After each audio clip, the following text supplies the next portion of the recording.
Ontem, no jornal O Globo, na página 2, na coluna do jornalista Lauro Jardim, ele postou duas notas que vale a pena serem lidas. A primeira com o título Solução Final 1. Diz o jornalista Lauro Jardim, abre aspas.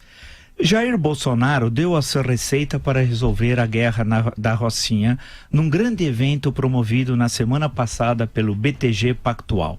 Uma solução simples e idiota. Há um público de 1.000 executivos do mercado financeiro, continua Lauro Jardim.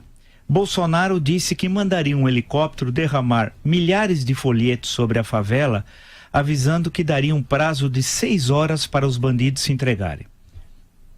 Findo esse tempo, se a bandidagem continuasse escondida, metralharia a Rocinha. Fecha aspas. Segunda nota de Lauro Jardim. Solução final 2. Diz o jornalista. Sinal dos tempos. Foi aplaudido pela plateia. Vocês entenderam? Espero que tenham entendido. O jornalista Lauro Jardim deu essas duas notas sobre um episódio ocorrido aqui em São Paulo, no hotel da Zona Sul, quando um banco, envolvido em negócios nebulosos, até hoje não esclarecidos, fez um evento. Convidou algumas pessoas, entre outras esse velho deputado, está há 30 anos na política, né? Por isso velho no sentido do tempo na política, Jair Bolsonaro, que deu essa solução. Eu vou repetir, porque eu faço questão que vocês registrem, porque isso é de uma gravidade ímpar, viola a Constituição brasileira, impede inclusive que seja candidato alguém que viola a Constituição. Diz o seguinte, solução final. Vocês entenderam o que significa solução final também, né? Vocês sabem quem dizia isso. Jair Bolsonaro deu a sua receita para resolver a guerra da Rocinha num grande evento promovido na semana passada pelo BTG Pactual. Uma solução simples e idiota, diz Lauro Jardim. Continua. A um público de 1.000 executivos do mercado financeiro, Bolsonaro disse que mandaria um helicóptero derramar milhares de folhetos sobre a favela, avisando que daria um prazo de 6 horas para os bandidos se entregarem.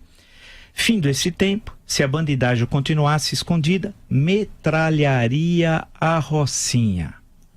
Segunda nota de Lauro Jardim, chamada Solução Final 2. Sinal dos tempos, foi aplaudido pela plateia. Vocês entenderam o que significa isso? Solução final, quem fazia? É o gueto de Varsóvia, a Rocinha? É o gueto de Varsóvia? A que ponto nós chegamos? Quem advoga ideias como essa faz a cultura da violência. E o perigo da cultura da violência é estimular pessoas a agirem de forma violenta, fora do campo legal, rompendo com a Constituição e com a legislação brasileira. Isso não pode. Quem advoga ideias como essa não pode ser candidato a nada, não pode exercer mandato, pois viola a Constituição brasileira. E eu posso ler aqui diversos dispositivos que tratam sobre isso. Isso é grave.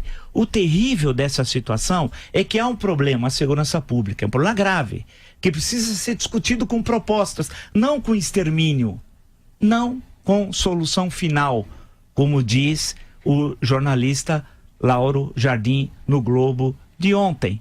Isso é muito grave. A cultura da violência nada tem a ver com a cultura da democracia.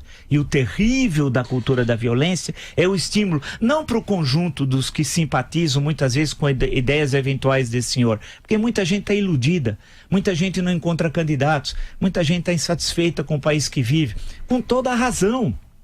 Com toda a razão, porque a situação é muito grave. Segurança pública é terrível, né? E outros problemas que o país tem.